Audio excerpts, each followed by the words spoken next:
we want to welcome Olympian, both as a member of the United States and Jamaican Olympic bobsled team, Jazmine Finlater Victorian. Jazmine, welcome to the program. Thank you so much for having me. I'm so excited to be here.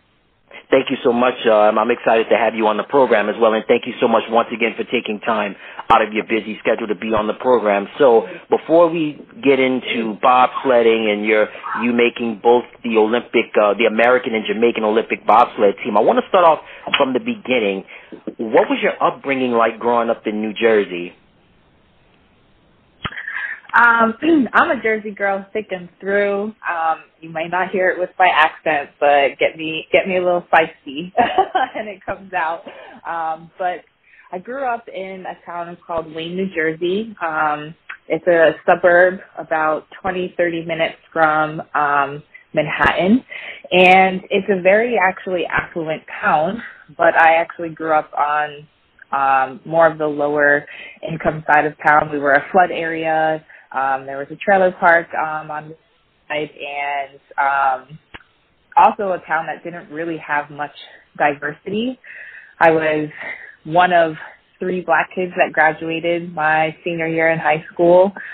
2 of us were mixed, like me, and 1 was all black. So I really was, if you will, a black sheep growing up. But I praise my parents on really pushing me to know all aspects of my diversity and embrace it and be proud of it. So sports was an excellent outlet for me to really build my confidence and be okay with standing out. I had a lot of accolades throughout high school in track and field, which I was very fortunate to earn a Division I track and field scholarship. It wasn't a full ride, but anything helps, especially to further my education. So I grew up, with parents from a European background and a Caribbean background, so the food in my house was always popping, and just staying active. We're going to get more into your parents' roots as well as athletics and whatnot in just a minute, but I want to stay just with New Jersey for a moment. New Jersey is a very interesting state. It's a very diverse state. You have, of course, as you mentioned, you grew up between 20 to 30 minutes away from Manhattan, which is you were right in the shadows of New York City, and right to the south of you is Philadelphia, but you grew up closer to New York. So I want to know, were you heavily influenced by New York in terms of fashion and sports teams that you rooted for, or the music that you listened to, or was it a combination of everything, including your parents' roots?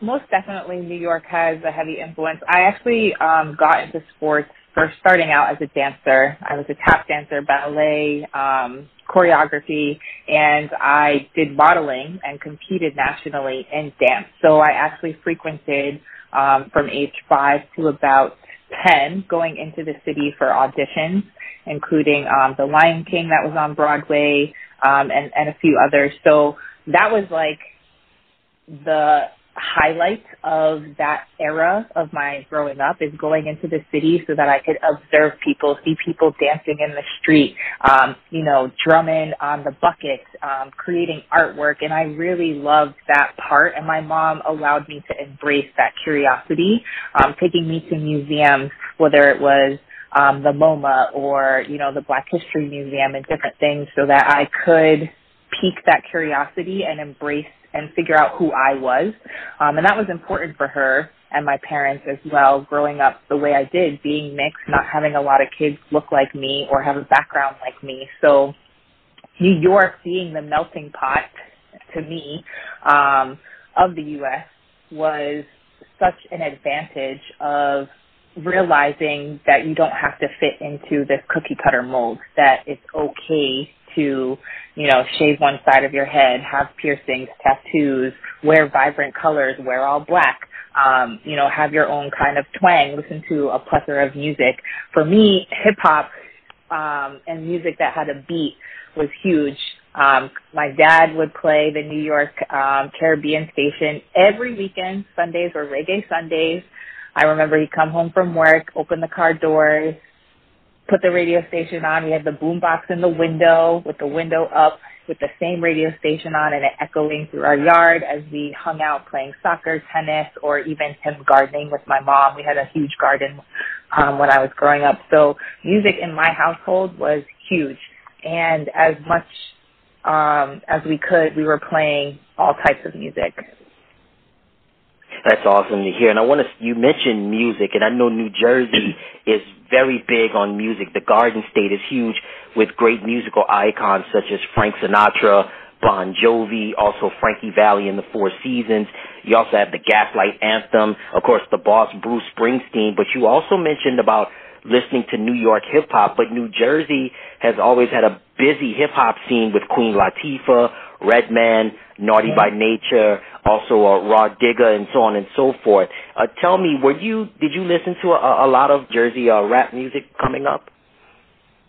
I did. I mean, as much as the Fugees claim New York, they did have a base in Jersey. So I think I was in elementary school.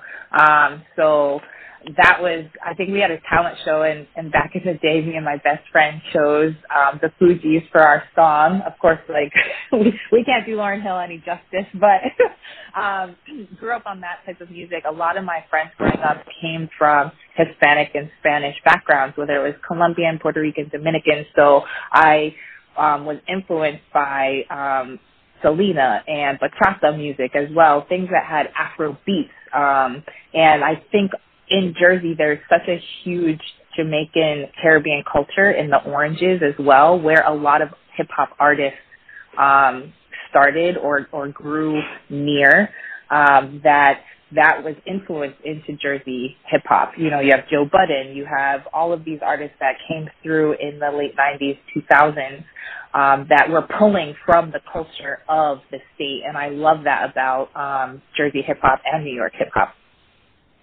Wow, how could I forget about Joe Budden? That's right, Joe Budden is from Jersey City. And also, how could I forget about the Fugees, of course, Pras and Wyclef, and, of course, Lauryn Hill, who definitely reps New Jersey proud. And also, Faith Evans is also from New Jersey as well, who has a solid R&B career as well. And let's talk now about, you mentioned about sports was really one of the common denominators that helped you get through your time growing up in the town that you lived in New Jersey. What sports did you compete in during your time in high school and at Rider University? So what's interesting about my story is I really didn't get into being on a sports team until my freshman year of high school, where a lot of kids, do like Pee-wee basketball or soccer.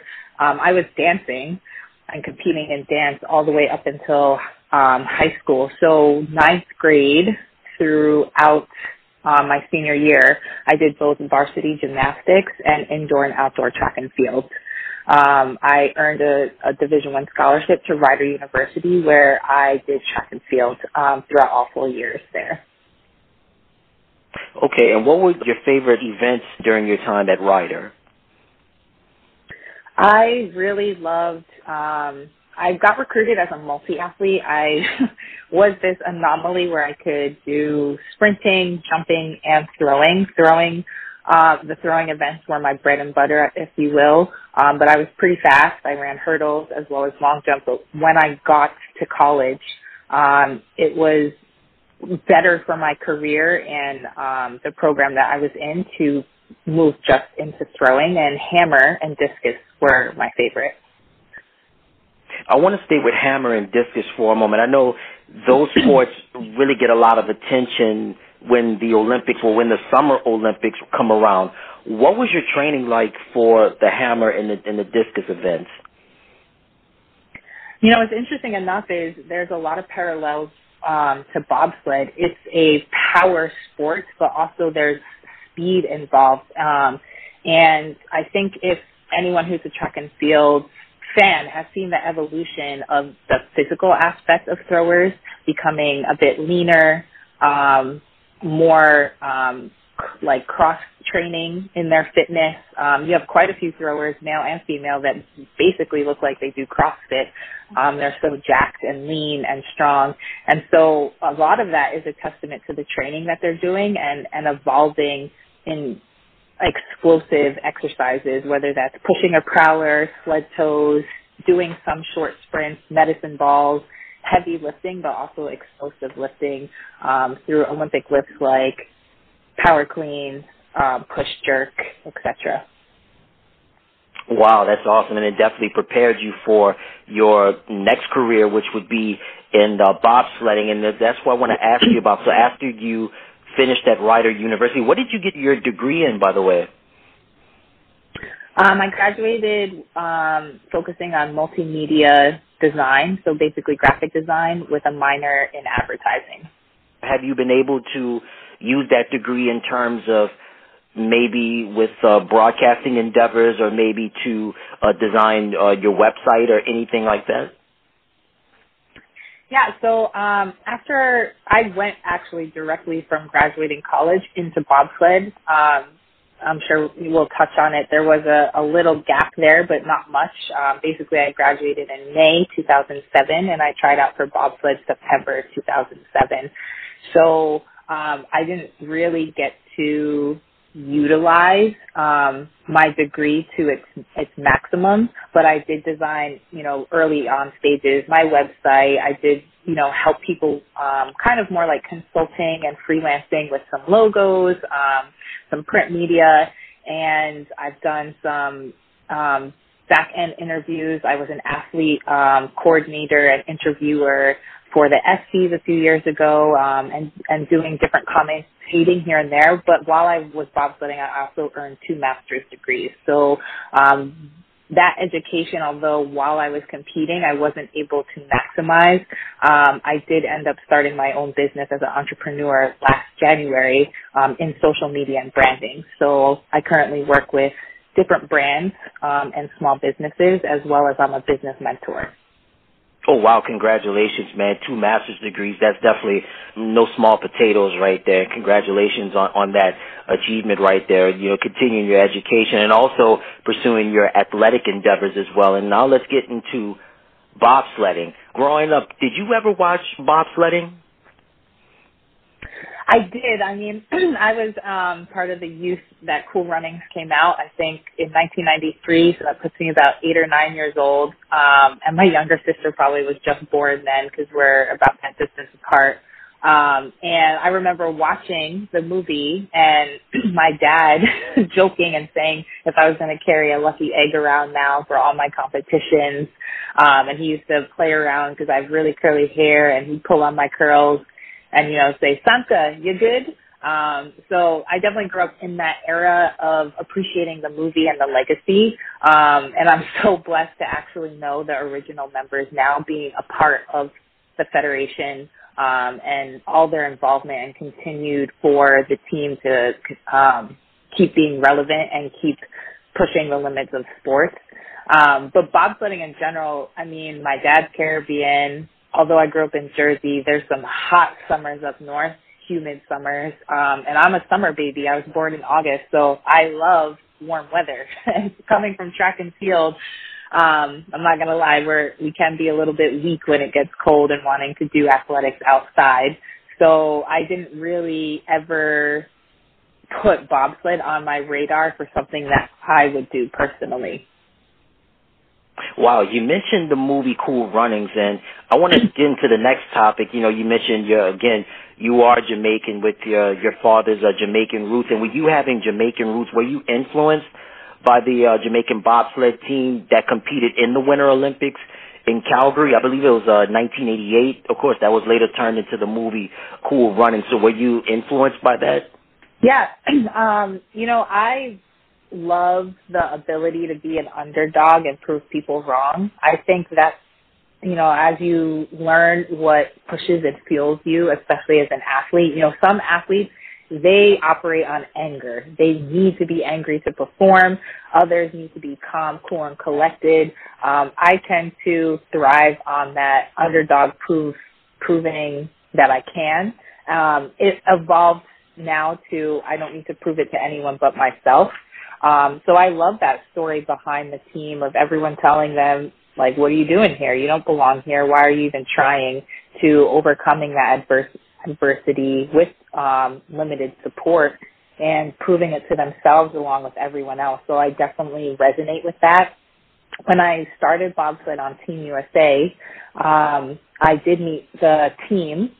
Then their home base is in Lake Placid, where the Olympic Training Center for USA is for sliding sports. So I've been around the team for years, my entire career, and they've always said, when are you going to come home and compete for us? And I didn't actually think it was possible until, later on in my career when I saw that there is some paperwork that you can navigate and you can represent more than one nation.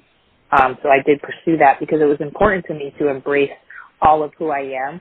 I think there's too many times that individuals are told to choose one or the other, and it's not always that black and white. There's a lot of gray areas, and representation matters. So I think it's important to represent all of who you are and not have to pick and choose. And that's what brought me to Team Jamaica. You mentioned about the representation and a lot of things that you had to go through to make that happen. Are you dual citizens in the United States and Jamaica? I do. I'm a dual citizen. I have both passports, both citizenships, and have represented both nations, which I'm really proud of.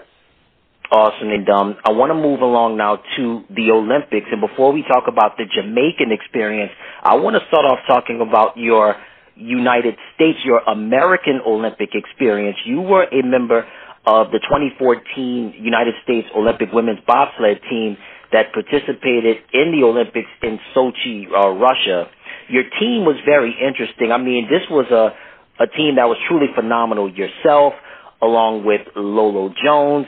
You also had Asia Evans, Jamie Grubel, followed by Lauren Williams, and, of course, Ilana Myers, who was in a class by herself in terms of the women's bobsled movement. Just I want to talk about what was the experience like being in Sochi? I actually come from Latvian descent, so Latvia at some point was part of Russia, so there's a lot of that have Russian influence.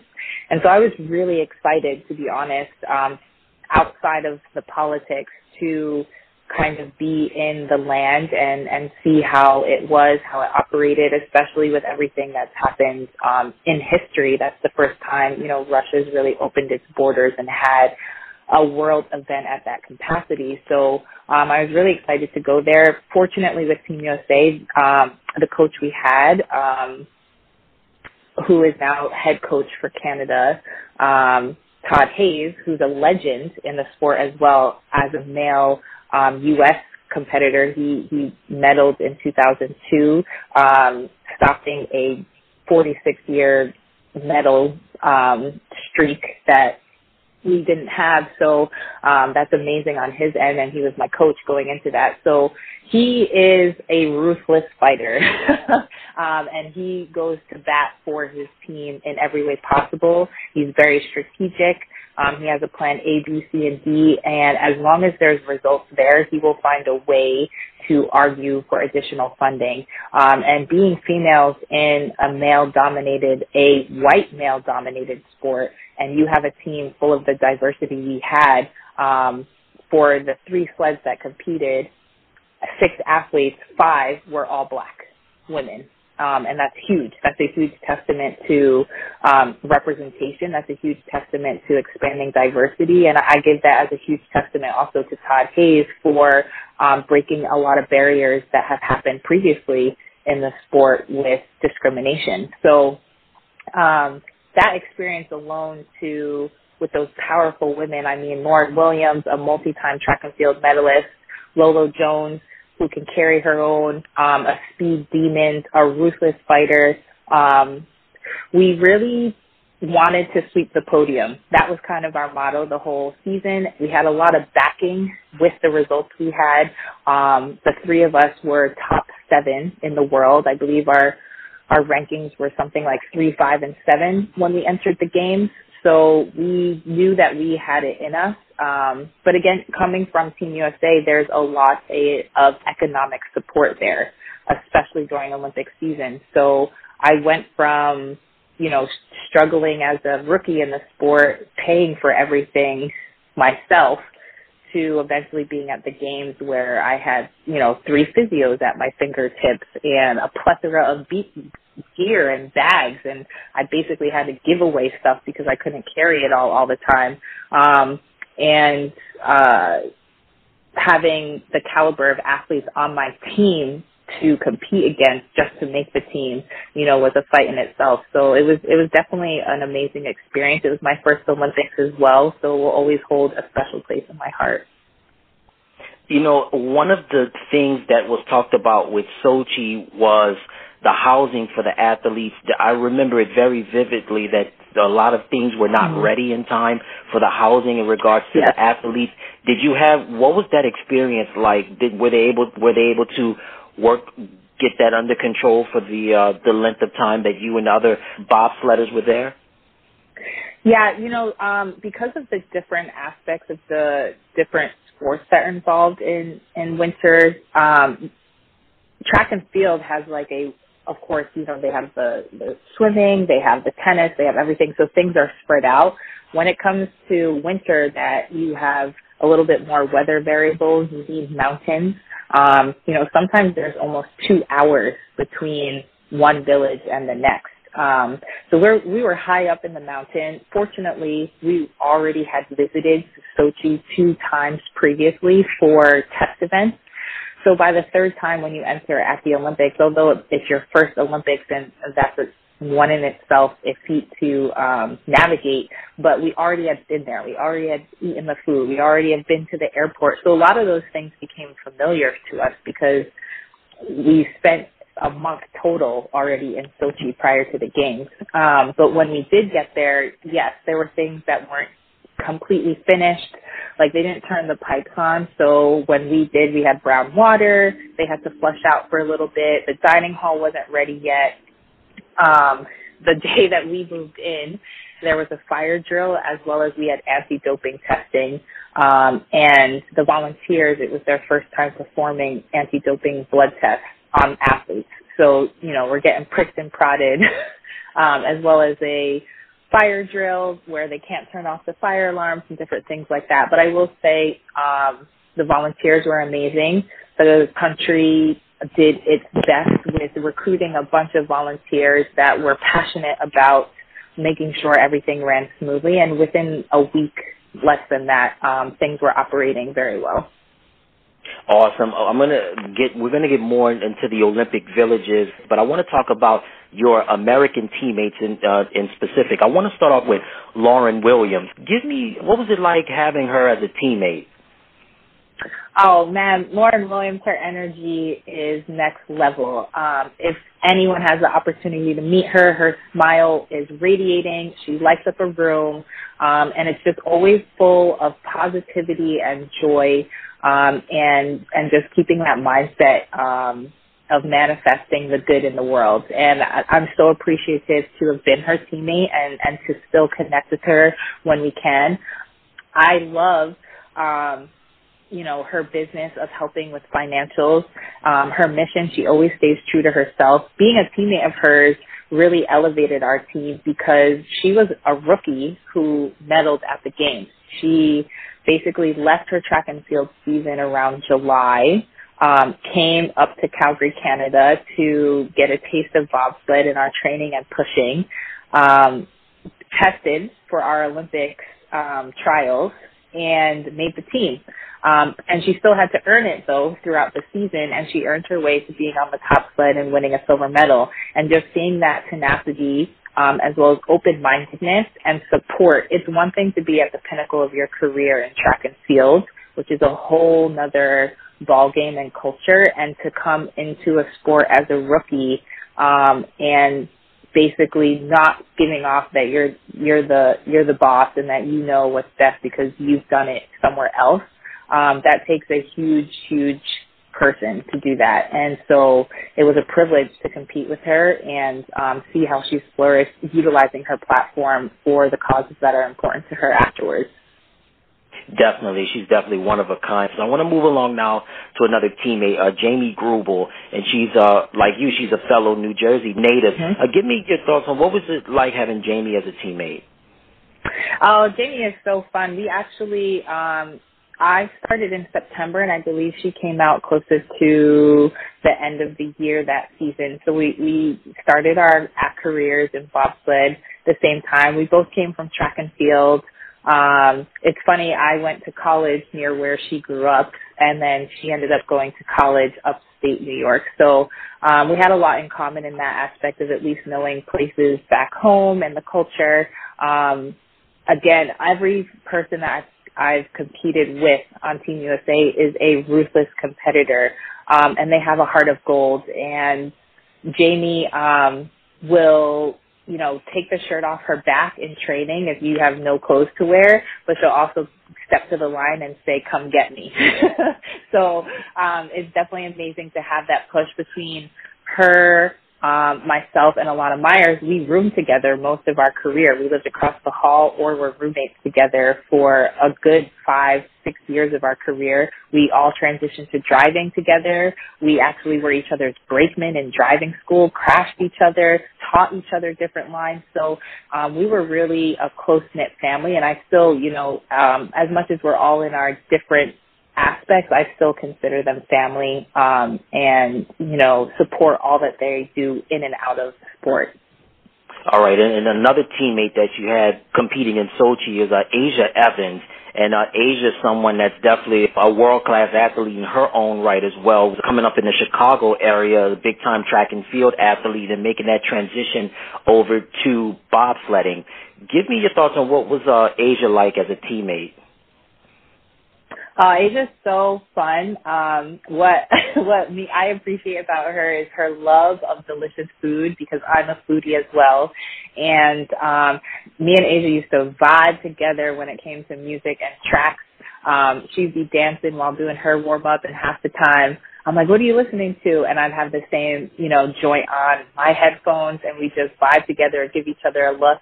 It was a privilege to be Asia's first World Cup medal. So we raced in Eagles, Austria, together, and we won a World Cup medal, bronze there, and that was the first medal on the World Cup day. I had a little something towards the highlight of her winning a bronze medal at the games.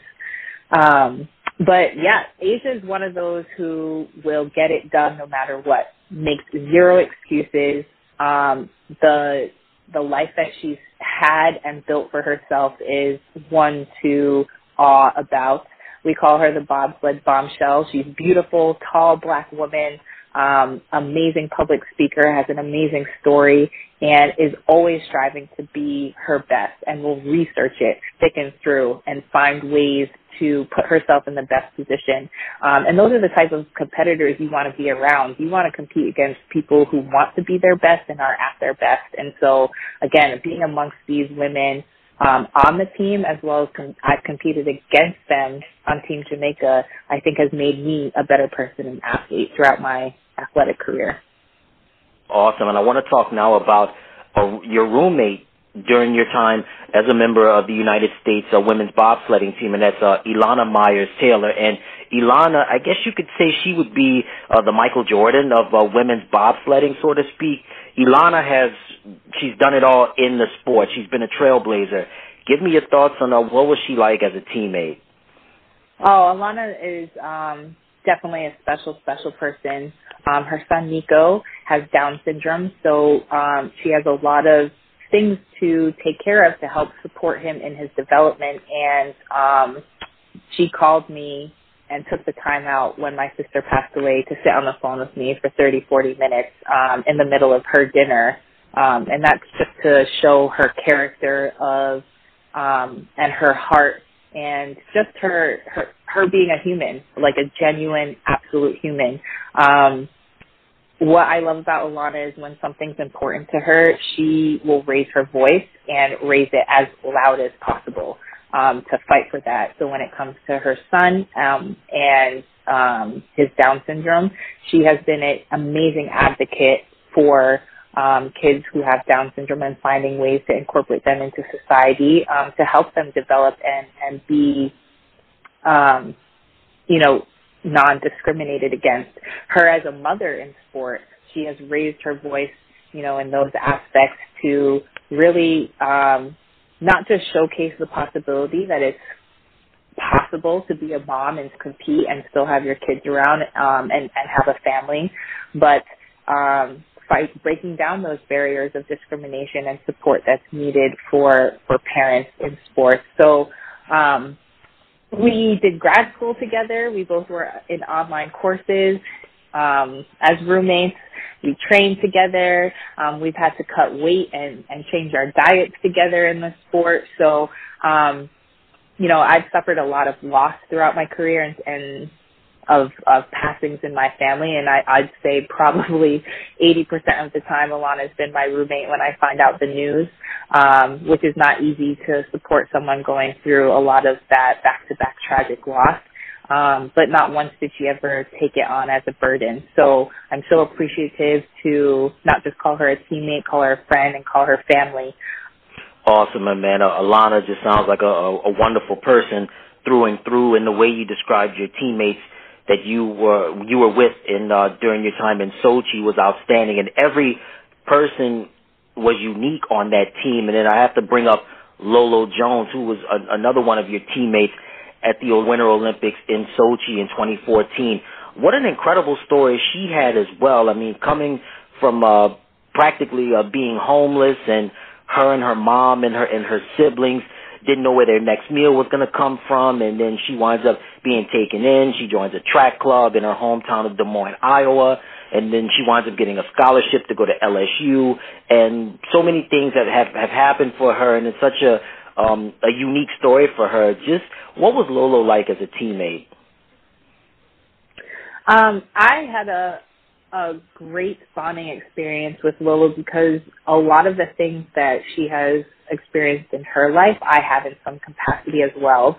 We're both mixed, white moms, black dads, faced a lot of adversity because of how we looked, how we were, who our parents were. So we resonated on that level. I grew up in not so great of an area. I was more fortunate than she was growing up, but I did face homelessness because my house was hit by Hurricane Irene later on in life. So we had a lot of resonating as well as being counted out, I think, as the underdogs. And that's really what fueled us as a team together. And unfortunately, when we paired together in Sochi, we weren't able to execute. Lolo did an amazing job as a push athlete, but I think the toll of us getting there and doing quite a few races and race-offs and the mental task, she was extremely sick, actually, and quarantined in Sochi, so I was training a bit by myself. It just took its toll in our performance, and we finished 10th. But needless to say, I think about Lolo is every single time she shows up, she is giving 3,000%. No one can outwork her, and the girl will have her leg cut off and be at the line and push so hard and beat people. So that just goes to show there's just a different fire within her, and she's one of a kind in that way. And I don't really think anyone athletically, through the trials and tribulations she's been through and what she's been able to accomplish through that, can really touch her in those ways. All right, rightfully so. And again, that was your experience as being a member of the United States Olympic women's bobsled team. Of course, you mentioned you and Lolo did not finish in the top 5. However, your other teammates, Alana Myers and Lauren Williams, they would take the silver medal, and Jamie Grubel and Asia Evans would take the bronze, representing the United States. So let's move along now to 2018, and you competed for the Jamaican Olympic bobsled women's bobsledding team, which was making history. So I want to talk now about your experience in Pyongyang. Your teammate was Carrie Russell, and Carrie, you mentioned about the Jamaicans and track and field, and Carrie is a member of the Jamaican Olympic women's track and field team. What was Carrie like as a teammate? Carrie Russell is a very, very special individual. She's overcome so much in her life. Born and raised in St. Thomas, to a coffee farmer, and her mom. I had the privilege to meet her before she passed. It was so amazing as well. Made her way through track and field to the world stage and being a world record holder and world champion So I knew mentally that she knew what it took to be at the top. And that's one aspect of being at that level. But in bobsled, it's a huge transition. I mean, it's a huge learning curve between equipment, how you train outside, the toll it takes on you. It's not just showing up to the gym, picking up a pair of spikes, and going out to the track. There's a lot of aspects with it, and she embraced all of it. I think I crashed her first race. We had to cut weight quite a bit as we were not in a sled that was where it needed to be for where we were in our body weight and to hit regulation. So, yeah, we ended up crashing. She got some ice burn, and she stuck with it. She could have left. That was her first week bobsledding, and she could have said, you know, this isn't for me. But she chose to say, this scar, I'm going to make it worth it. And she did. And between her and Audra Degree, who was also part of that inaugural women's team at the Winter Olympics with me, we defied all the odds, including the drama, if you will, and the chaos that happened around, performed at our best, and we walked away holding our head held high. Yeah, indeed. That was definitely awesome. And again, sometimes, you know, you want to go there and you want to get the gold medal or get into a medal position. Sometimes the ball doesn't always bounce that way, but nevertheless, you stood, as you mentioned, you stood tall, and, you know, you and Carrie and the rest of the ladies on the team really made your way for Jamaica. And I want to stay just with Jamaica and women's bobsled for a moment. This was the first time ever that Jamaica had a women's bobsledding team to go to the Olympics.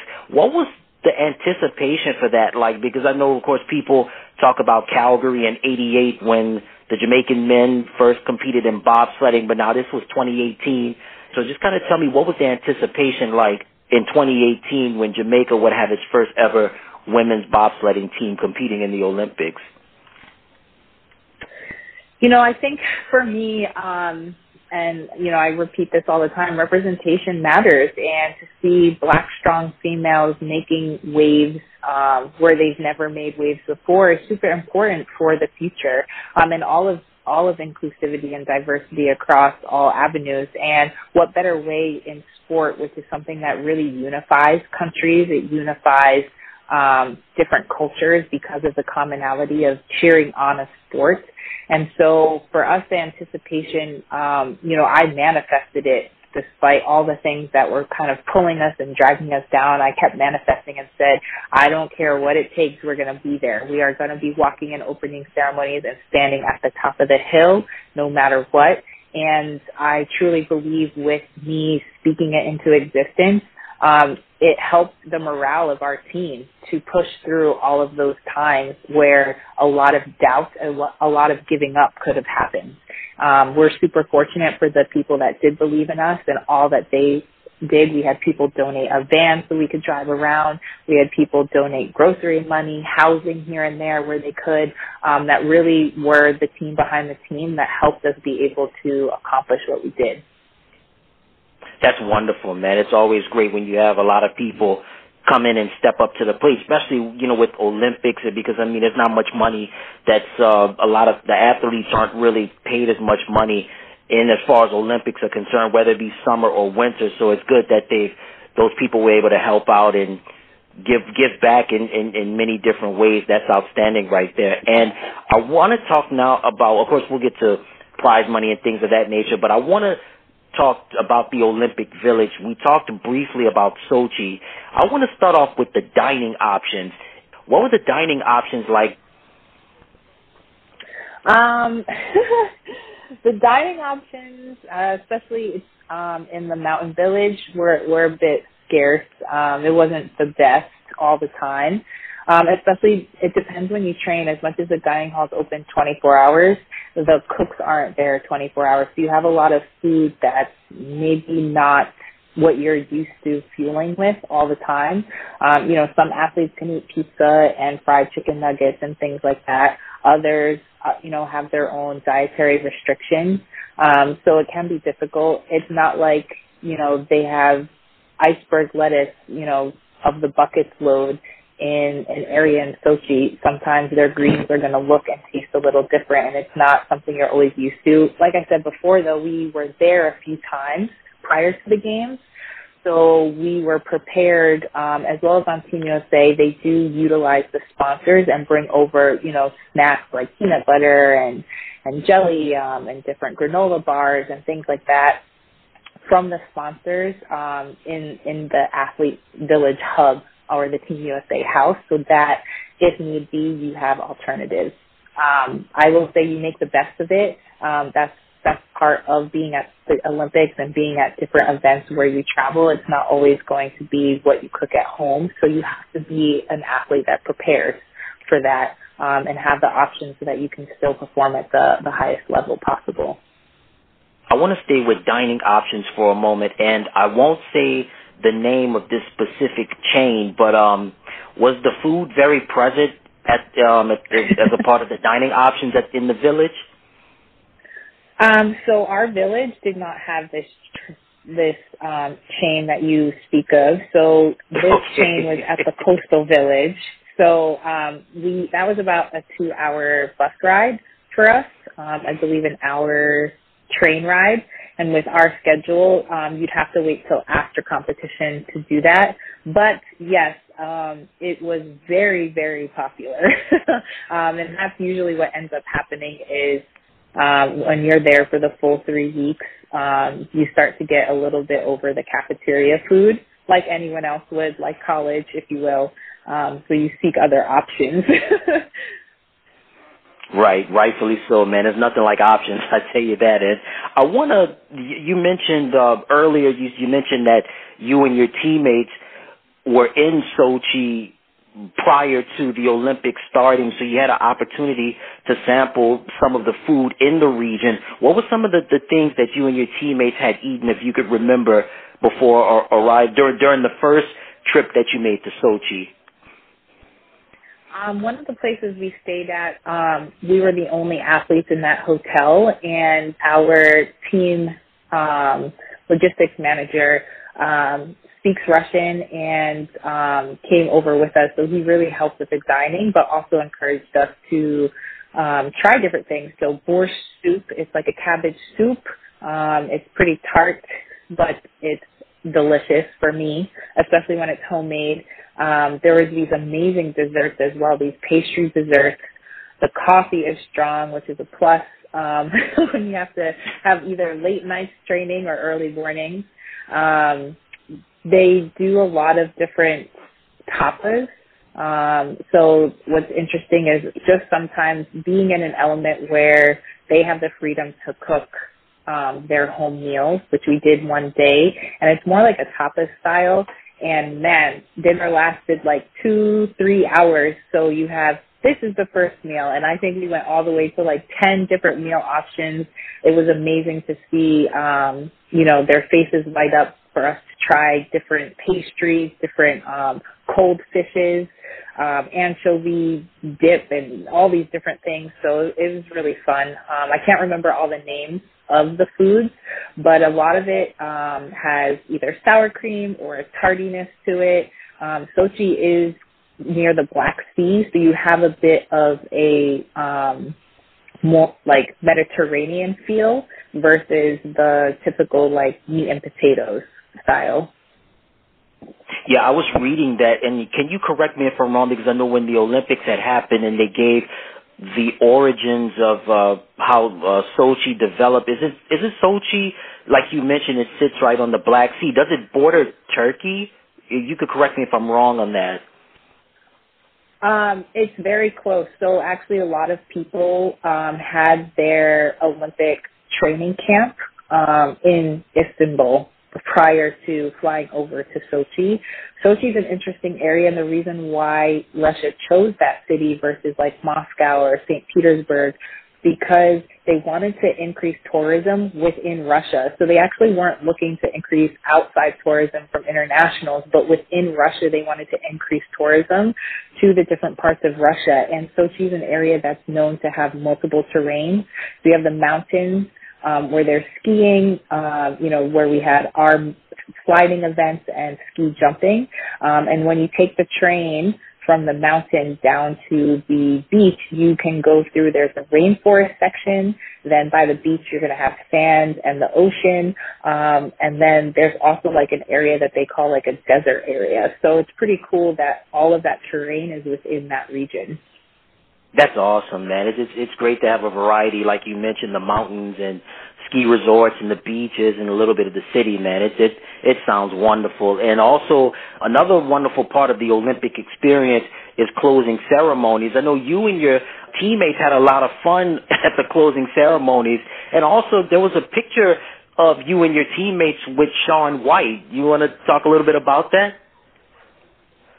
Yes, it was so awesome. We were walking to opening ceremonies, and we see Shaun White, and of course all of us start geeking out, but he actually approached us and was like, oh my gosh, it's the women's bobsled team. Can I get a pic? And we're like, wait, is he fangirling us? Shouldn't we be fangirling him? So it was pretty awesome. He sat near us at opening ceremonies, and it was just super cool because I watched him, change the game in snowboarding and see it evolutionize and become what it is today. And to be there at the ceremony with him and him appreciating our sport as well as women doing it was just a testament to him and his personality and sports lover in general. So it was super cool to meet him in person and have that 5 minutes with him.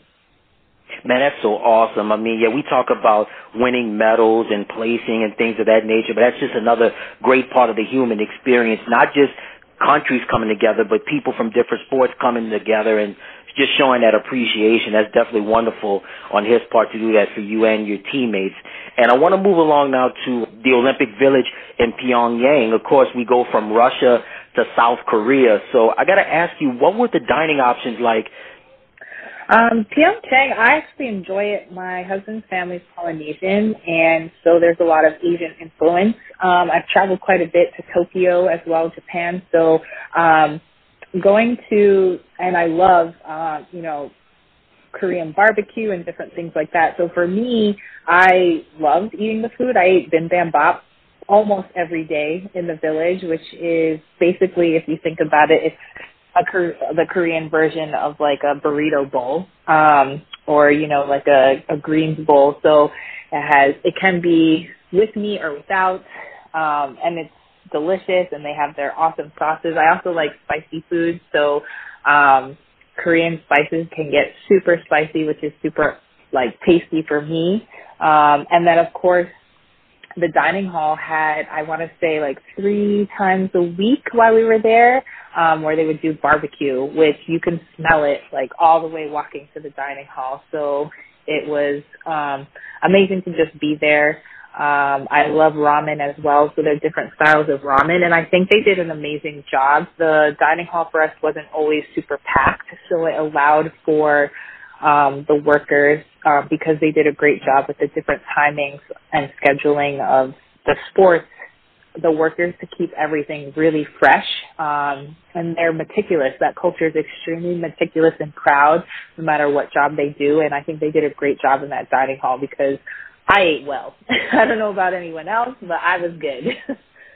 Now, I have to ask the same question that I asked you with Sochi. Was a certain chain, were the options readily available during your time in the dining hall in the Olympic Village?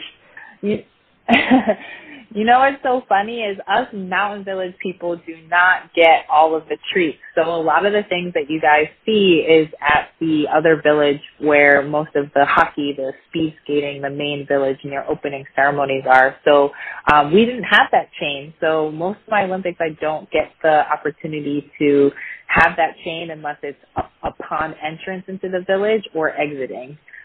So I tend to just grind at the dining hall. Both Olympics, though, you're able to leave in Sochi and Pyeongchang due to, obviously, there was no pandemic. You can go off-site, and you have volunteers that will help navigate that for you, so you're not just stuck in the village.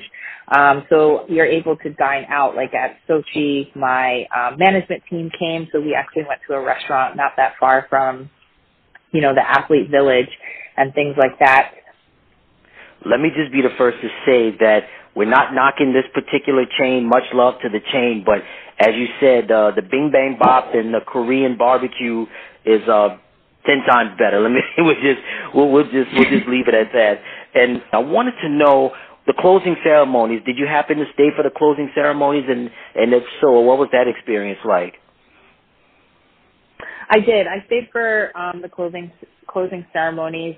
Those games, I believe, were a bit interesting. There weren't actually that many athletes at the closing ceremonies because a lot of the events are also now considered professional within the ski, snowboard, even ice dancing and ice skating, as well as hockey realm. So, and even speed skating.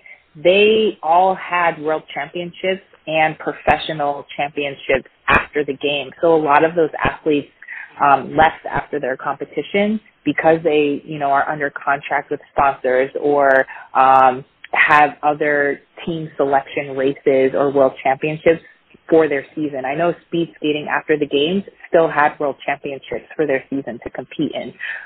So it was a bit open, if you will. The opening and closing ceremonies were also in a stadium that was outside, which was interesting. So opening ceremonies, it was minus 30 Celsius, so it was very cold. They gave us heat warmers and stuff, and by closing it wasn't as cold. But it was amazing to see the culture and put on shows. A lot of people don't realize, as much as we're part of the opening and closing ceremonies, we don't really get to see the full performance that everyone sees on TV. But the bits and pieces that we do see, we're always, in awe of, just to see the amazing choreography and the elements that each country wants to accentuate of their history and what their future holds. So it's really cool to be able, I'm fortunate enough that my events don't take me away from being part of those. Awesome. And, continuing with your Olympic experience, I failed to mention another person that you competed with that was a member of the Jamaican women's bobsled team, and that was Audra Segre.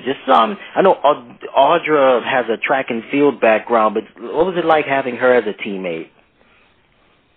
Oh, Audra, I call her Mighty Mouse, and that was a nickname given by one of our coaches because she may be little, but man, she is fiery. She's powerful. She's strong. She's fast. She's extremely quiet. When she speaks, though, she speaks elegance and determination and strength into the world and positivity. She's such an awesome teammate. She really studies the sport. She also has participated in skeleton for the last few years prior to coming back to bobsled to try and make these games.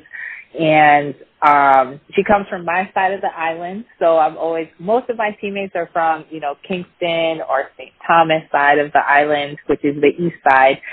Me and Segre come from the west side, so I always tell her, I'm like, we were meant to be teammates, we needed to show love for our side of the island. But yeah, I'm honored to have her as a teammate, the sacrifices that she's made in such a short amount of time to create history and be part of history, as well as what she brings to the team. The team wouldn't be the team it is without her, and it's a blessing to have her as a teammate and a friend and family. I want to talk now about the sport of bobsledding itself and the positions. Can you explain to the listeners what are the positions in bobsledding? It has, I'll start with, we have 3 disciplines.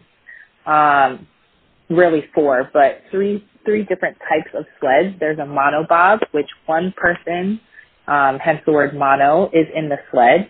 That person pushes, jumps in, and navigates the sled as a pilot down the ice. Then you have 2-person. There's 2 events. It's 2 man and 2 woman. The genders are separated in our sport, and you have 2 people on that sled. One is called the brakeman, which is on the back of the sled, and the other is the pilot, which is on the side pushing and then in the front going down the ice. Both athletes push the sled. As I said, the pilot pushes from the side and the brakeman from the back. The pilot will jump in first, and then the brakeman will jump in. and then the pilot takes over from there to navigate the sled down the ice, and then the brakeman will pull the brakes once they cross the finish line. The next event and the final event is 4 persons. This is a open gender event. Most of the time you will see a full team of men, though, just because when it comes to Olympic season, the women still compete against the men, and it gets very difficult to qualify an Olympic sled with women versus the men, since it's an open gender sport. So you have 4 people pushing, 2 from the side, which are called side pushers, these 2 brakemen, and 1 person on the back, which is the actual brakeman, and then you have another person, the pilot, who pushes from the top side.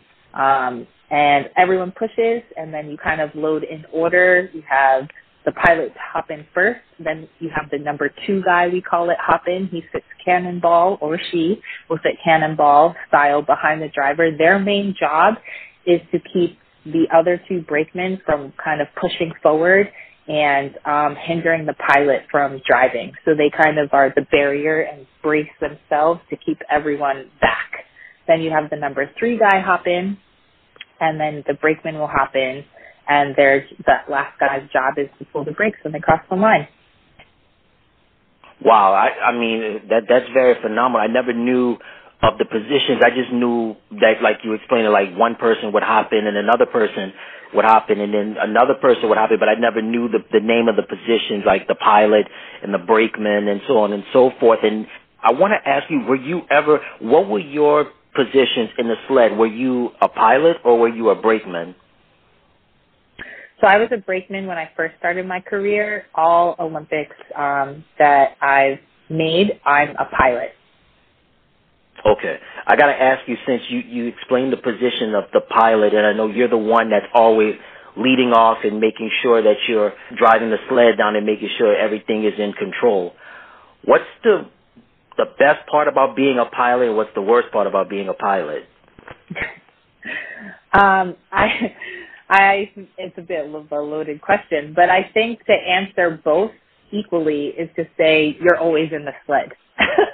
So basically that means as a pilot, you are the driver, you navigate the sled, that's your consistency, so you basically secure your spot in the sled, and the brakemen are often interchangeable, which is awesome, but at the same time that means you take every trip down the ice. You have no days off. So it can be taxing on the body and mentally.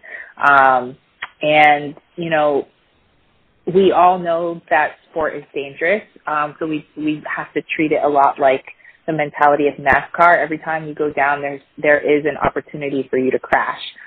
It's your job to minimize that opportunity as much as possible, but you're also responsible for the people in the back. They trust your abilities, and they trust that you're going to be on, mentally focused and ready to go, although you can make mistakes. And there's a bit of understanding there, but, you know, that's your job, is you have to be on every day. You can't have a bad day where you're just like, I'm not really feeling it today. You either have to own up and take that as a day off, you know, to protect your teammates, because it's not just you that's going down, it's other people behind you.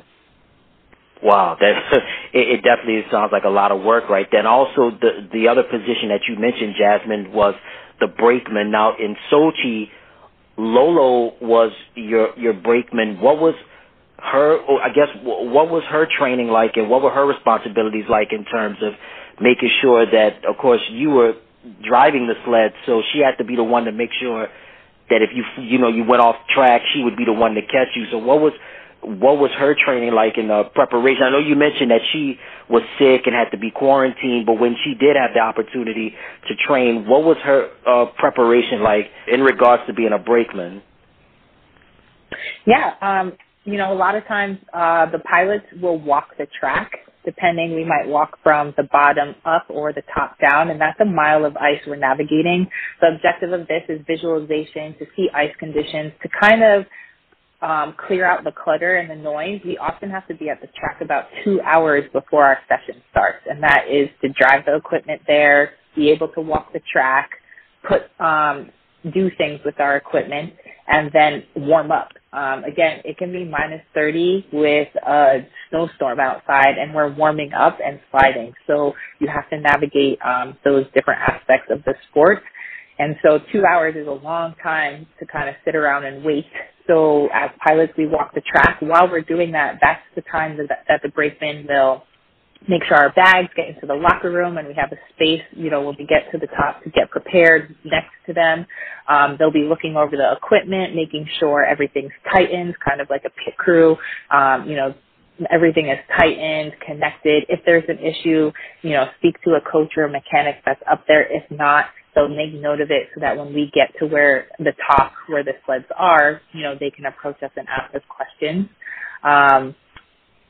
Also motivation in general. We're going to have a lot of mental tough days, especially navigating a mile of ice, defying the laws of gravity, if you will, and knowing that your brakemen trust you and your ability is huge. So if they're scared all the time or nervous or not confident in you, that energy bleeds into you and feeds that beast of your insecurities and confidence, lack of thereof. So, the brakeman's role is really to step up when you might not have the energy to step up to be that leader, and also to really have fun.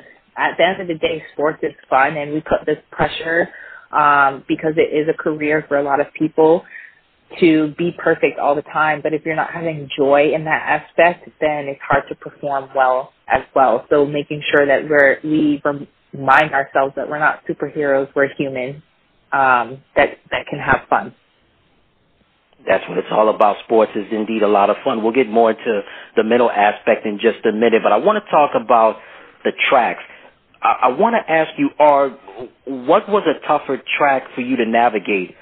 Sochi, Pyongyang, or was it a track away from the Olympic circuit? I think when I was navigating Sochi, my sled setup actually wasn't set up properly, and we didn't find that out until the following season when it was actually in the garage in Lake Placid. We finally get our sled back from the games and all of this stuff, and we're checking settings and, putting WD-40, adjusting tape and all of these things.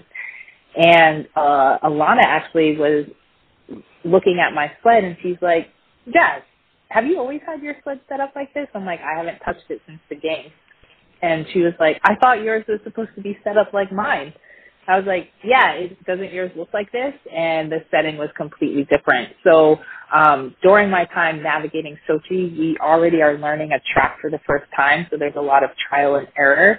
But to me, bobsled has a rhythm in your driving, and it was very difficult to find a rhythm.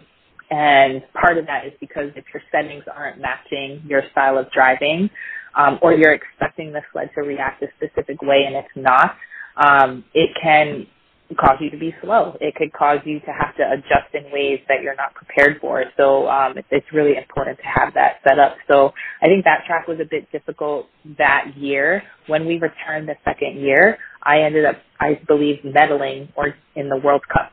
So I got third place in the World Cup race there, which goes to show, and everyone was returned from the game. So that goes to show that I had it in me, just didn't work out the year prior. And then I'd probably say another track that has been pretty difficult, but I embrace the difficult tracks. Lake Placid, Whistler, and Altenburg are the most difficult tracks in the world, and I really, really do love them. Lake Placid is my favorite. It's my home track. I have a lot of trips in Whistler. And Altenburg, as much as I wish I had visited more, I do have a good amount of trips, and I embrace the challenge that they provide there. We mentioned about Lolo being your brakeman in Sochi in 2014. I want to talk about Carrie as your brakeman in Jamaica in 2018. What was that experience like, considering this was not your first rodeo doing bobsled, but this was her first time, and she was transitioning just like Lolo was transitioning in 2014. What was her transition like, her experience like as a brakeman? I think because I had experience with track and field athletes transitioning to bobsled and doing it either the year before or year of the games, that actually aided me to be a leader and mentor for Kari going into Pyeongchang, as well as Audra at the time. So Audra did bobsled for a little bit prior to Kari and then took a break because she was looking to compete in track and field for the Rio Games and World Championships. So Kari's first season was the year before the games in the 2016-2017 season. And I was able to, we had a really, really hard season. A lot of it was self-funded. A lot of it was living on air mattresses and making groceries stretch and no gas in the car. But we made it through, and I think that experience really humbled her back to her roots of how she started track and field. And she embraced it, and she studied the sport and really became buying into the idea that we can do this.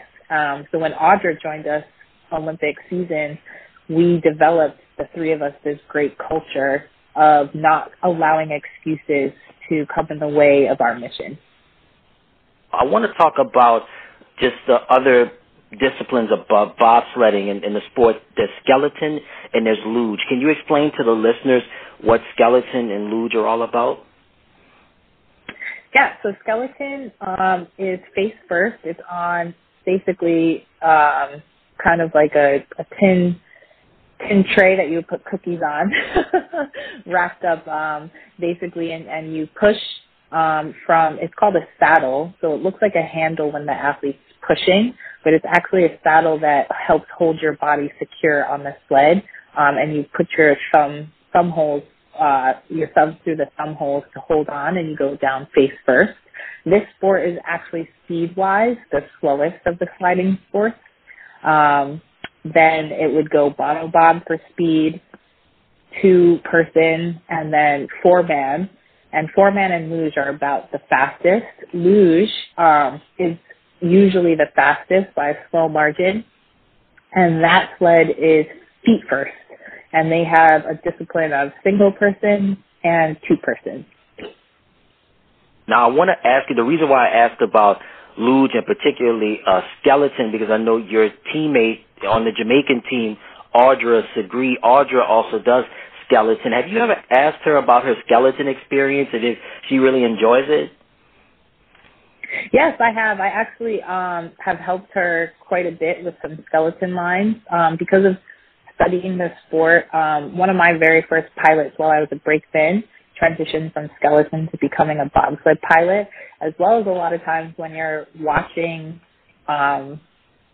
different people slide down the track, you're watching skeleton because you can gain a lot of information on the pressures in the corners, the G-forces, and the fast lines to drive. So I have a bit of experience. I've slid in training, never competing, just training for fun before. So I've talked to her about it. I've helped coach her a little bit here and there with some advice.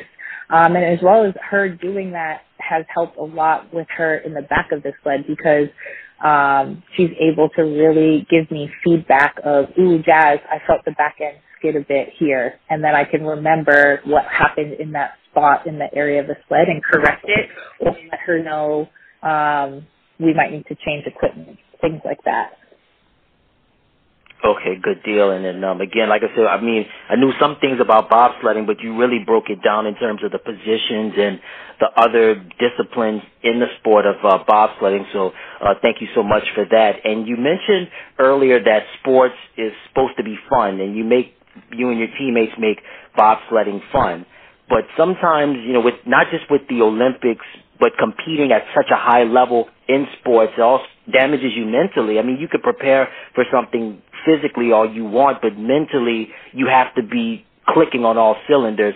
And I want to ask you, how were you able to manage your mental health competing in the Olympics, and how have you dealt with mental health, not just being an Olympian, but just competing in sports, whether it be in high school or in college? That's a great question. And not to speak on behalf of all athletes, it's still something that is not discussed enough, and the resources, as much as they are growing, they're not always available, or there's a bit of feeling of kickback, if you will, if you're saying something is mentally not right. You know, for example, it's like an autoimmune disease. People can't really see that you're sick, so then they kind of think that you can just suck it up and keep going. And that's the same thing with mental health, is you can't really see the pain. You can't really see the trauma. So when you're not doing your best, it's very easy for people to be like, you'll feel better, just, you know, think positive thoughts. Well, sometimes the issue is a bit deeper rooted, and if I'm honest, I took a step back from the sport because of my mental health, and it was affecting my physical health, and I had to take a step back and really figure some things out, and I wish that I stepped up more into utilizing resources rather than dealing with it on my own, because it's difficult, but it's also, people have I have a hard time, as much as I'm fairly open about discussing issues, of really getting into the nitty-gritty of asking for help and explaining what's going on, because oftentimes, especially as a Black woman, we're not taken seriously. Our pain isn't taken seriously. And, you know, there's stats that reflect that in the medical field, for example, of why the statistic of Black women dying while giving birth is 50% more than any other race. You know, that's just a stat right there that proves my point. So I think athletes talking to each other, with my sister passing, an athlete that I trained with, he does ski jumping. Not ski jumping, he's an aerialist. His brother passed away prior to Pyeongchang, so he knows a lot of what I'm going through, and he reached out directly. So leaning on the athletes around you that kind of know what you're going through or have been there in some capacity is huge for mental health. It gets difficult too, though, because you're competing against them. So to find that balance of personal versus competitor can be challenging. I think leaning on your support system, and if you don't have a support system, reaching out and asking for help from your federation and the resources available to you to help with your mental health. Because if you're not mentally where you need to be, it's not good for you physically, and it's not good for the people around you as well, in a sport like mine where I'm responsible for other people. You said that you were learning to become more open and more talkative about that, but during your Olympic experiences, were there any sports psychologists that were either at the village or near the village where yourself or maybe athletes could talk and maybe just try to get a sense of what was going on wrong with them mentally? Yeah, so for Team USA, there was a sports psychologist there that facilitated specifically for the bobsled team, but also for all athletes. I believe there was one at each village. But again, you know, you have 300 and something plus athletes for winter sports and 600 and something for summer. So 2 people, I'm not sure how many there are for summer on Team USA, but 2 people isn't enough. Some teams are able to, depending on how many people qualify, that allows you more people in your delegation. So some teams can have, their own physio as well as a sports psych person in addition. It just really depends on how they're able to navigate that. In Pyeongchang, we did not have a sports psychologist for Team Jamaica. As a small delegation, we had very limited spots for Olympic accreditation, and so we had a physio there because we really didn't have physio treatment all season, and just to prevent injury, that's where we went there. A lot of people do invest in their own sports psychologists. I have before worked with a sports psychologist. It gets difficult when you don't have a relationship, though, with the person. So, for example, just having the availability to talk to someone is amazing, and I don't want to discredit that, but if you've never talked to them before, then it's almost like a therapy session because you kind of have to give them background on why you're feeling or mentally thinking the way you are. And that just takes a toll and can be draining. So I think a lot of athletes are deterred from utilizing some of those resources because they don't know how to navigate and use it, or they've never had it prior. So it's almost like, how do you start now if you've never done it? And a lot of times we're ingrained to whatever got you to where you are to compete at the games, don't change it. So, that's a culture as well of, well, I got here, I'm pretty mentally tough, so I'll figure it out after, versus working on it throughout the whole process. Yeah, that's definitely something that's important, not just for athletes, but just everyday people in general, to make sure mental health is right so you can address the problem or underlying causes of problems so that way you can be productive, not just in your prospective sport or sports, but just in life in general. And I want to ask you now, for those that are not familiar with bobsledding, what do you tell them about the sport? For me, bobsled is one of those sports that has really opened up life lessons. So as much as I've been doing the sport for about 15 years now, most of my young adult life, it has helped me now in my entrepreneurship, in my public speaking, in how I run my household, because of so many things that I've had to navigate and overcome through adversity. So I also, talk about the joys of the sport of it really merges being an individual on a team. I actually never grew up playing team sports. I never was on a basketball team, volleyball, soccer, none of that. Outside of phys ed class, I wasn't doing team sports. So for me, this is a great opportunity to still have that little bit of track and field where, like, I'm in my lane, I do my thing, but I'm also still part of a team.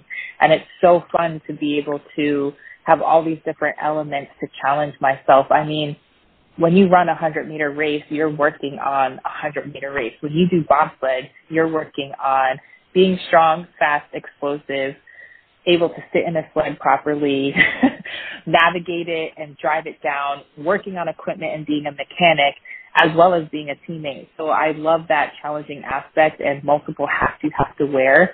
And you don't have to be perfect in all of them, but you do have to be open to learning and putting yourself in uncomfortable positions.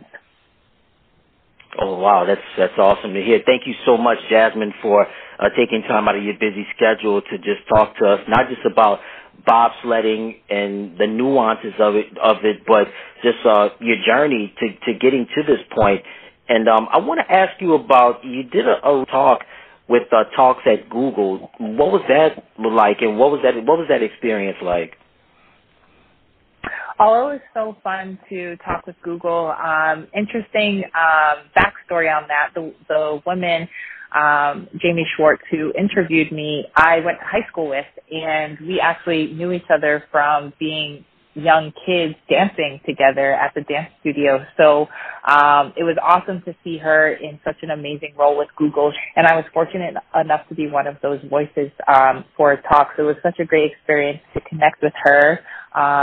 And, have Google behind cheering me on with a little bit of an inside friend in there. So it was super awesome. Awesome to hear. And again, Jazmine, thank you so much. And tell everybody where they can find you on social media.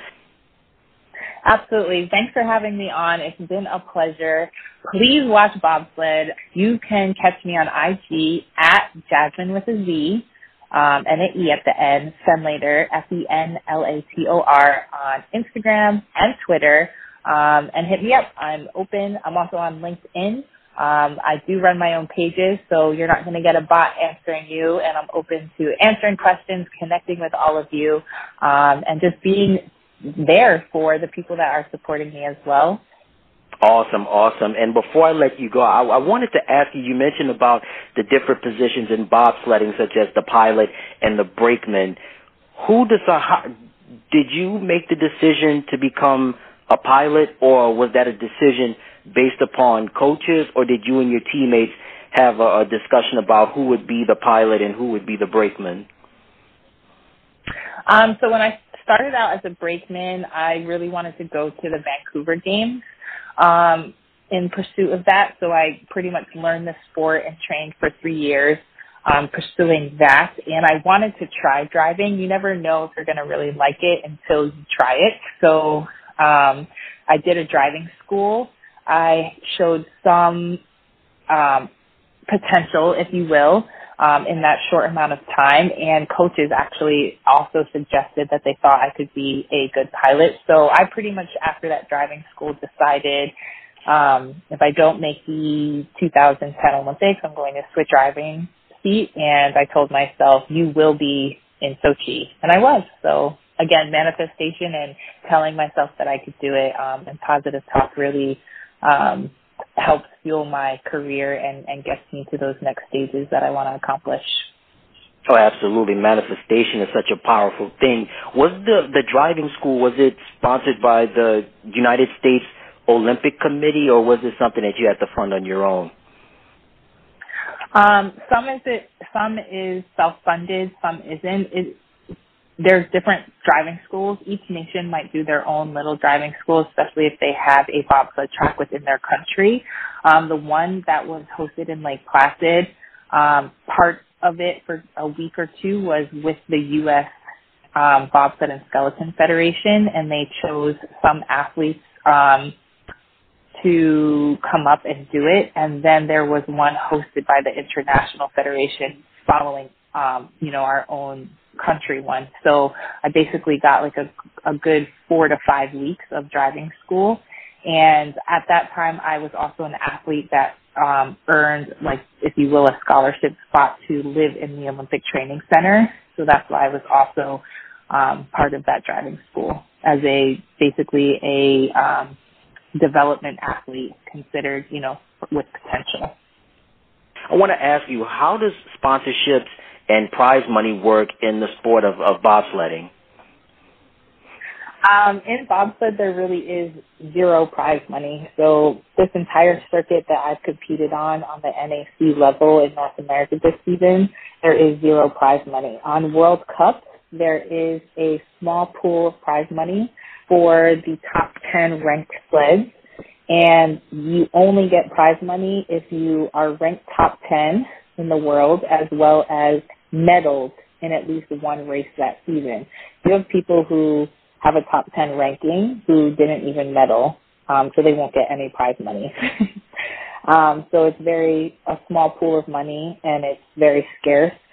Sponsorship, to be honest, normally just comes around Olympic year. Alana Myers, Kelly Humphreys, some others, on the German team, they're able to get sponsors every year, and a lot of that has to do with already their amazing accomplishments, or even, local connections.